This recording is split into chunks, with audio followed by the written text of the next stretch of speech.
So this video is totally for someone जिसको अपना board prepare करना है, ठीक है। अभी एक दिन में पेपर है आपके पास, तो आपको कैसे आपको करना चाहिए। एंड मैं ये सैम्पल पेपर के बेसिस पे बता रही हूँ। सीबीएसई का ऑफिशियल सैम्पल पेपर है इस साल का। उसके बेसिस पे मैं मार्क्स डिस्ट्रीब्यूशन जो भी चैप्टर्स का रहा है, जो उसका एनालिसिस है, मैं वो बता दे रही हूँ, ठीक है। एंड वो जो सैम्पल पेपर है उसमें से इस तरह क्वेश्चंस कैसे पूछे गए, तो somewhere I will help you in that, ठीक है। तो बकवास नहीं करते, अब ज़्यादा चलते हैं बिकॉज अब टाइम कम है, ठीक है। तो ये 3 चैप्टर्स हैं।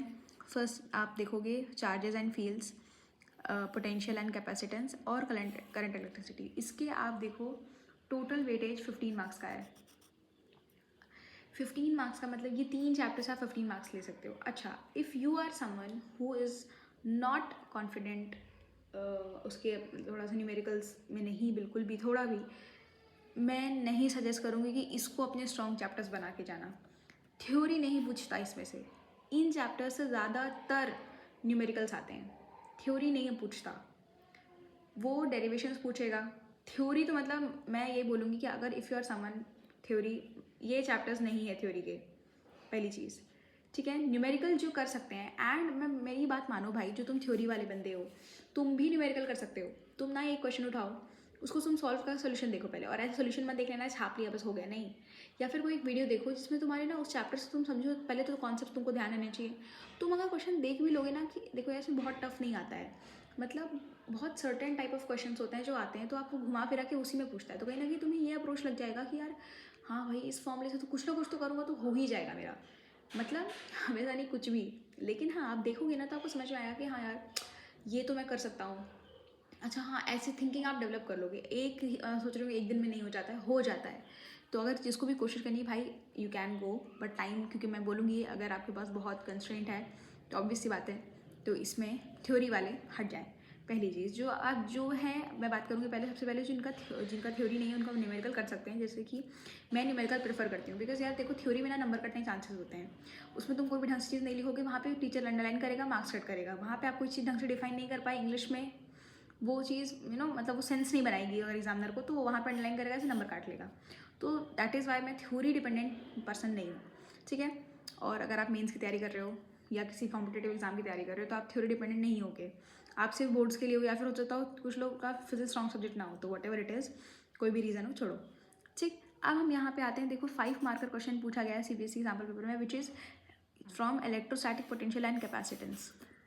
तो अब आप ये एनालाइज करो कि किस किस ईयर में 5 मार्कर क्वेश्चन इस चैप्टर से आए हैं और क्या क्या पॉसिबल क्वेश्चंस बने हैं। जैसे अगर मैं इस वाले सैम्पल पेपर की बात करूं, तो इसमें आपका पूछा गया है, ओके, फर्स्ट क्वेश्चन यहाँ पे कैसे दिखाऊं यार, ओके, देखो ये क्वेश्चन है, dielectric slab of thickness T is introduce between plates of parallel plate capacitor. और मैं क्वेश्चन नहीं पढ़ रही हूँ, मैं बस ये बता दे रही हूँ। देखो this is the question.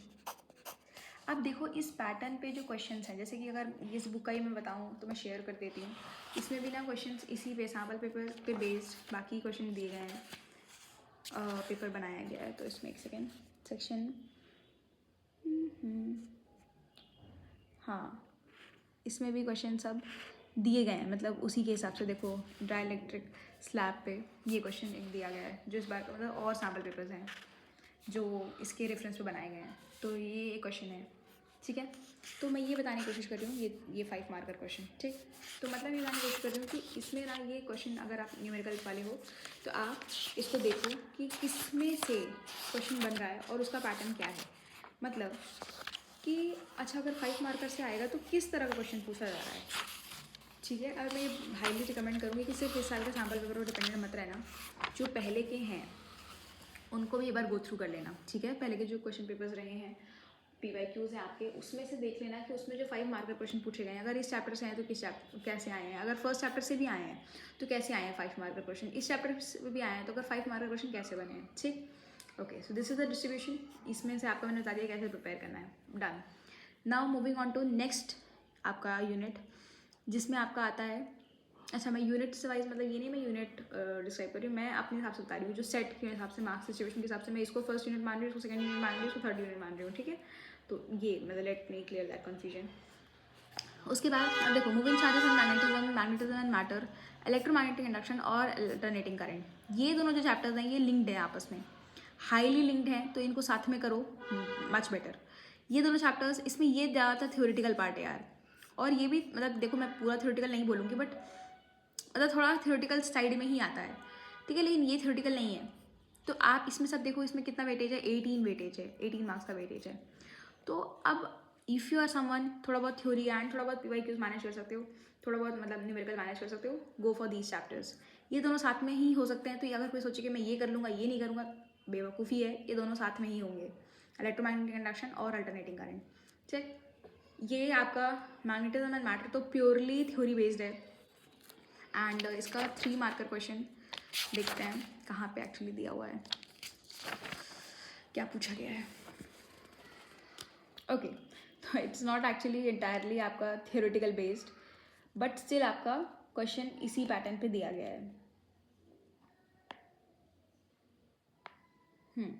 Not entirely theoretical based.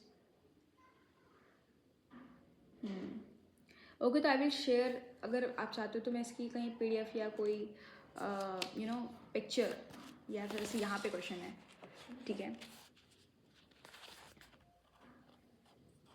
तो इफ़ यू आर समवन तो आप इसमें से देख सकते हो, ठीक है। वैसे सैम्पल पेपर्स आपके पास ऑब्वियसली सबके पास अवेलेबल है, तो आप उसमें से देख लेना, ठीक है। मैं बस यहाँ बताना चाहती थी रफली, ठीक है। और एक्चुअली में मैंने पता ये वाला क्वेश्चन मैंने इसमें सॉल्व किया भी नहीं है, मैंने अभी सिर्फ फर्स्ट यूनिट का सॉल्व किया है एंड लास्ट की, बिकॉज ये सारे चैप्टर्स है, तो अभी ये इस पर मैं अब जाऊँगी, तो दैट्स वाई जो इसका मैं कर रखा है मैं उसको जल्दी जल्दी बता देती हूँ, ठीक है। तो ये है, अभी मेरे को बस यही यूनिट में ध्यान देना है, स्पेशली ये दोनों चैप्टर्स भी, क्या मेरा ये दोनों पहले करूँगी मैं, फिर ये करूँगी, तो अभी मेरे को बस रिवाइज करना है, ठीक है। एंड क्वेश्चन प्रैक्टिस, तो this is how you will do it, कि मतलब अगर इसमें से क्वेश्चंस पूछे गए तो कैसे क्वेश्चंस पूछे गए हैं, आप सैम्पल पर उठाइए, फटाफट से देखिए, एंड ये 18 मार्क्स का वेटेज है। फिर बात करते हैं ये यूनिट जो जिसमें EM waves, ray optics, wave optics, ये अकेले 3 चैप्टर, और मैं बता रही हूँ ray optics, wave optics is something like a topic जहाँ पर थोड़ा सा ना कॉन्सेप्चुअल नॉलेज रिक्वायर्ड है। तो कंसेप्चुअल अगर आप कर सकते हो, ठीक है, ऐसा कोई बहुत तोप नहीं है चैप्टर, बट कॉन्सेप्चुअल क्वेश्चन है, मैं वही बोल रही हूँ, तो थोड़ा कॉन्सेप्चुअल, और हाँ इसमें डेरिवेशन आती है, लेंस मेकर फॉर्मूला, ठीक है, प्रिज्म का, मतलब इसमें डेरिवेशन आएगी, तो डेरिवेशन प्रैक्टिस कर लेना इस चैप्टर से। एंड EM वेव्स आपका अगेन, ठीक है, तो इस EM वेव से हालांकि आपके देखो वेटेज इसका देखा जाए तो इसके 3 मार्कर क्वेश्चन आते हैं, 2, ठीक है, टोटल देखा जाए तो 2 क्वेश्चन पूछे जाते हैं, जो कि टोटल मार्क्स कितना है, 3 नंबर का है, और वहीं रे ऑप्टिक्स और वेव ऑप्टिक्स अकेले 15 नंबर का आता है। तो दैट इज़ आई मैं बोल रही हूँ कि अपने आप में बहुत हाई वेटेज है, तो आप अगर कंसेप्चुअल नॉलेज अटेन कर सकते हो, फिर आपने किया हुआ है तो आप रिवाइज कर सकते हो, स्ट्रॉन्ग कर सकते हो, तो इसको प्लीज़ स्ट्रॉन्ग कर लेना। इसमें डेरिवेशन आएगी, आई थिंक इसमें प्रिज्म वाला पूछा गया था इस साल,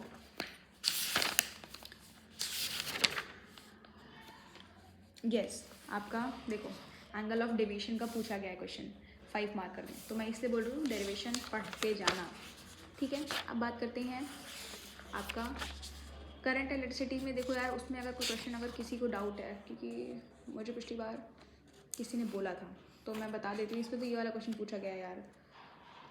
देखो ये वाले जो क्वेश्चन है ना, पहला क्वेश्चन जो था, right with the help of diagram explain working of full wave rectifier. मैं ये नहीं बोल रही हूँ इस चैप्टर का है, मैं ये बता रही हूँ कि ये जो क्वेश्चन है, इस तरह क्वेश्चन ना थोड़ा सा तुम पढ़ के जाना, मतलब 3 मार्क्स के होते हैं, और ये ईजी होते हैं, मतलब आप इजीली सॉल्व कर सकते हो, तो गो फॉर इट, ठीक है। फिर अब आते हैं डुअल नेचर, एटम्स, न्यूक्लियाई, ये अगेन आपका 12 मार्क्स का है, ठीक है, दिख नहीं रहा था, ओके 12 मार्क्स का है। ये 3 चैप्टर्स अकेले, जो कि बहुत छोटे छोटे चैप्टर्स हैं एंड बहुत इजी चैप्टर्स हैं, मैं बोलूँगी बहुत ही फुद्दू चैप्टर्स, ठीक है।